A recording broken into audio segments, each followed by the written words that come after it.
For SMT Environmental Science, we're doing our bottle biomes. We're going to start with some tools we need, some cutting tools, some markers, and especially tape are the most important pieces.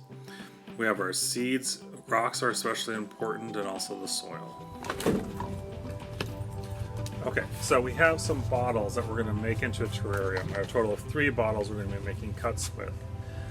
The idea is they're going to be nested within each other to make 3 different biomes. Okay, we'll have an aquatic biome, we'll have a grassland biome, and then we'll have a desert biome. So we'll see that as the water temperature, or as the amount of water changes, so does the growth of different plants.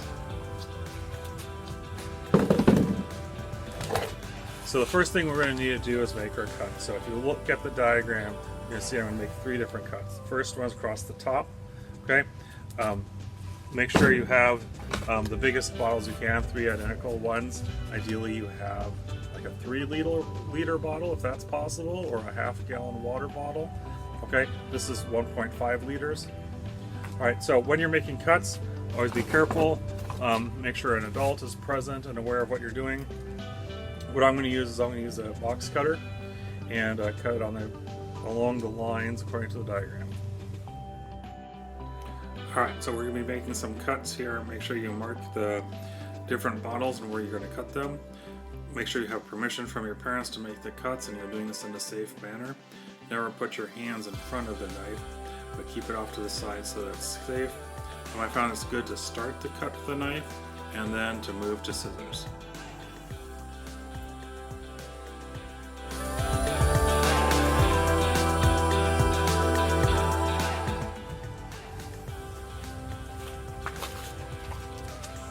Okay, now that we have made our cuts, the idea is we can put them together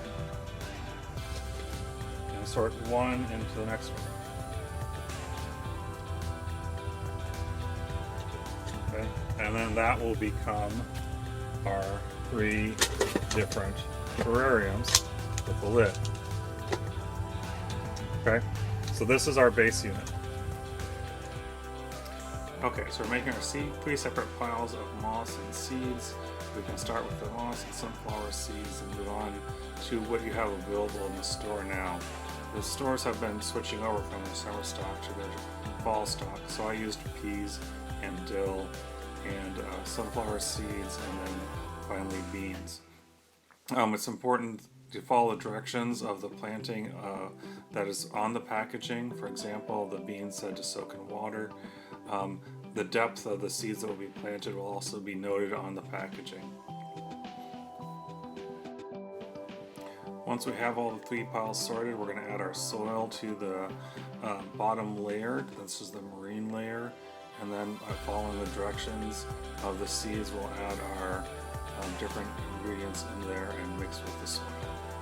For the next 2 layers, we're going to start with the rock on the very bottom and then add our soil, and then finally our moss and seeds. Again, you can add them in there, but make sure they're mixed to a depth as marked on the directions of the packaging. Now we're going to begin assembling the column. We put the 3 pieces together and use a tight fit from gravity to hold those as close together as we can. We'll then add tape to try to create as watertight a seal as possible. Here I'm using packing tape, but you could also use duct tape. The more professional ones also use caulk or even hot glue to try to get the tightest seal possible. As we go around, you try to do one clean layer all the way through. Alright, and then one of our final steps is adding water. You need to make sure you have something that's been setting out for a while. Ideally you have water that's been sitting out for at least 24 hours so that none of the chlorine that would kill the microbes is still present in the water. Okay, this was one of the messiest steps of the process. If I had a funnel, it would have worked a lot better. The important thing is to pour it slowly so that you know how much water is in the bottommost layer. What you see is I'm trying to make sure it doesn't come over that first cut because I'm not confident that the plastic is going to be perfect and watertight. Okay, you can also see that the water is starting to raise up to the mouth of the grassland layer so that it has a chance to drop the water to the following layers. And from there I keep adding water until I get just below that lip level, and the marine layer is fully covered with water, and that there's little water in the desert. Okay, then we can seal it up tight. We're done.